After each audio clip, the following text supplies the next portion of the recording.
Hello everybody, my name is Shah from Paulson.org, and here we have two brand new cars, the Peugeot 208 and the 2008. Both models have been facelifted for 2017. You can think of these two new cars as the Honda Jazz and the Honda HR-V on a slightly smaller scale. Anyway, both models have been updated for 2017 and they both get new engines, a 1.2 litre 3-cylinder engine to replace the old NA 4-cylinder 1.6 litre engine. Also on the transmission side, out goes the old archaic 4-speed auto. In comes the new 6-speed auto. This new engine makes 112 PS and 205 Nm of torque, compared to the old NA 1.6 litre engine that's 10 PS less, but more importantly 45 Nm more. Paired with the 6-speed automatic, that's a big improvement over the old model.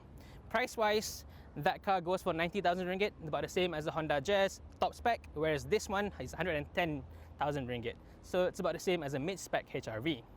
So let's start with the 208 first. First thing you'll see is the brand new color option, flash orange as you see here, even though I'm pretty sure flash wears red. Also new is the whole front bumper design. The grille is a lot more integrated now with more horizontal slats, as well as the new fog lamp housing. Headlamps also new with more darker highlights, but if you ask me, I think I prefer the older, more friendly face. Around the side, you get these nice new dual-tone 16-inch alloys with a different design than before, as well as these nice full chrome mirror caps. What you don't get though is keyless entry. You get this instead. Come on Peugeot, it's 2017, this belongs in a museum. Around the back you get these nice full LED tail lamps, but there's one difference though, there's no more 3-door 208 option. If you want a 208 3-door, you gotta buy the GTI, and that goes for 143,000 ringgit. Next up, we have the Peugeot 2008. It's basically a crossover version of the 208. It's slightly higher, it's slightly longer than the normal hatchback. Again, there's a new color option, ultimate red as you can see here, but this is a 1600 ringgit option. It's a much nicer shade than the old rouge red that you get before, and that color has a funny name because rouge red just means red. On the front, you get the brand new grille with a lot more vertical slats to make it look wider and taller, more like an SUV. The rest of the car though looks much the same as the old model. On the side, you get these nice 17-inch wheels, also with a dual-tone design. And to complete the SUV look, you now get plastic decladding around the wheel arches. This also extends to the rear wheels, but it's not very nice here. As you can see, this piece looks a little bit like an afterthought. Also unique to the 2008 is this stepped roof line here with a nice chrome highlight. But if you think this is going to improve rear headroom, you're going to be wrong because, as you can see, this is purely for aesthetics. Lastly, in the 2008, you get the nice rear tail lip here and a darker set of tail lamps. Next, we're going to take a look at the two interiors and compare these two models. So we'll start with the interior of the 208 first, and just like the exterior, the interior is a very nice place to be in.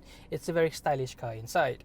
It holds up to the touch as well. All these main pieces here, it's all very nice and soft, and this is something you won't get in a Japanese model. Onto equipment, you do get this nice central touchscreen here with a very nice interface, but there's not much you can do inside. The volume knob is also stretched on the far left, so when you're driving, it's a bit far away. But of course, you do get your very own audio controls on the steering wheel.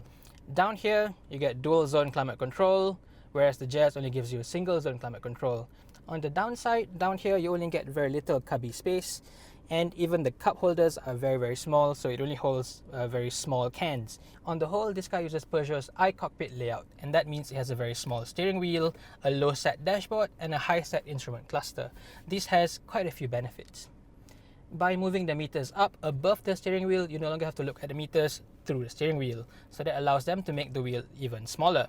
This makes the whole car feel more nimble when you turn around, and it's also a nicer motion.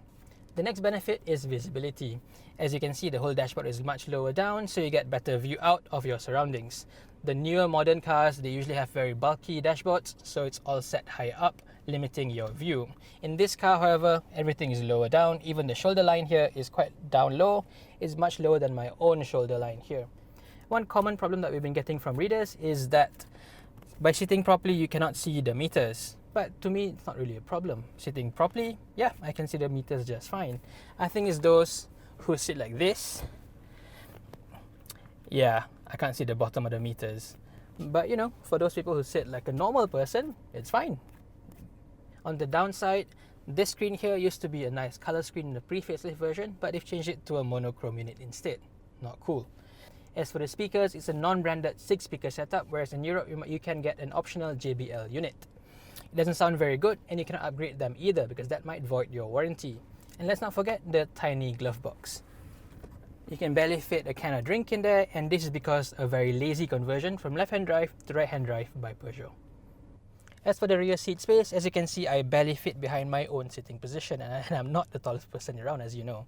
If you're very, very tall, you don't want to sit in the back here for very long. Even the headroom is quite limited. Also missing are your aircon vents and grab handles. So you got to use the side grab handle here. As for the boot, it's not very big, at just 311 liters of space. And even if you fold the rear seats down, you do not get a flat load bay. Now we're in the 2008, and as you can see, the layout is pretty much the same as the 208, but it does have quite a few highlights to justify the extra price premium. On top here on the instrument cluster, you do get this nice blue highlights, and this is similar to what you get in the 208 GTI. The difference is, this time it's blue, whereas on the GTI it's red. Next, the seats also different. Here you get much nicer, more supportive bolstered sport seats, and again it's the same one that you get in the 208 GTI hot hatch. Also unique to the 2008 is the handbrake. Instead of a normal traditional lever, you get this so-called aviation style lever. It looks pretty cool, I suppose, but it's not a natural movement for me to use it. I think a normal handbrake or even an electronic parking brake like on HRV would serve you better. You also get a full-length panoramic sunroof on the 2008 that's missing on the 208, but instead of having the controls up here where you would expect it to, the button's down here instead, next to the handbrake. One nice feature that you get on this 2008 are these nice alloy metal look grab handles. On the 208 it's just plain piano black. Lastly, it's Apple CarPlay. If you have your iPhone hooked up like this, you can just access CarPlay from the main screen. Here you've got your usual apps like phone, messages and Spotify. As for rear seat space, the 208 is slightly more spacious than the 208. You get a bit more legroom here and a bit more headroom as well. But unfortunately, it's not quite as spacious as the similarly priced Honda HR-V. On the plus side though, you do get a big, nice panoramic sunroof, and I think your kids will appreciate that. The 2008 also has a slightly bigger boot than the 208 at 350 liters of space. The rear seats also fold completely flat for large items. Underneath the boot floor, you also get a full-size spare tire instead of a space saver. So, we're finally in the Peugeot 208 PureTech. So, how does the new engine and gearbox feel like? The first impressions is that it vibrates a little bit. It's a bit more than what you expect, even though this, as you know, is a 3-cylinder engine, and all 3 ports do vibrate to a certain extent. This one though, especially at low speeds, especially in a traffic jam where you're just using the creep to slowly move forward, the vibration can be felt on the steering wheel, on the brake pedal, the throttle pedal, even on the seat. So that can be quite unnerving, quite annoying as well. But as you pick up speed, it feels a lot better. This is definitely a lot more powerful than a 1.6 litre naturally aspirated engine. Even though it's got 10 PS less, the extra torque can really be felt, especially with the new slick 6-speed automatic gearbox here. In the old car, as soon as you touch the throttle pedal, it changes to a lower gear, the revs climb up really high, and then you get that annoying 4-cylinder whine, right? This one, there's 6 instead of 4 gears to choose from, so even when it drops down, the engine revs don't go up that high, so the sound doesn't get too annoying. But still, if you press full, go on full throttle, you can hear that sound, right? It's not a very nice sounding sound. We've had the car for about a week now, and we've averaged about 8 liters per 100 kilometers. With this car's 40 to 50 liter tank, you can go around at most 700 kilometers on a full tank.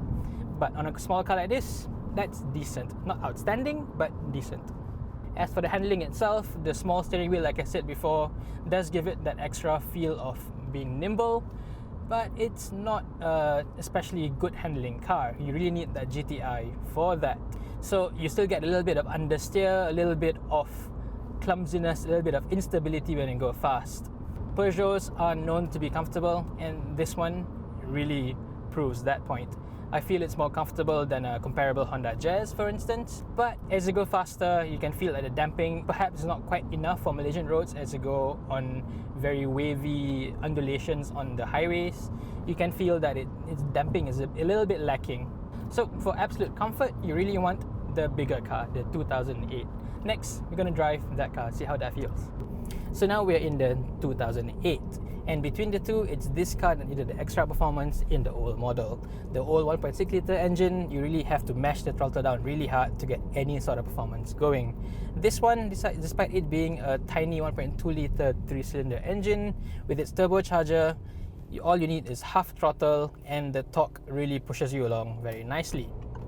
0 to 100 takes 10.3 seconds on this car, but this is a family car, so there's not really much point talking about full-on acceleration test. What's more important is the mid-range grunt, and on that sense, this is a big improvement over the old 1.6 litre with the 4-speed auto.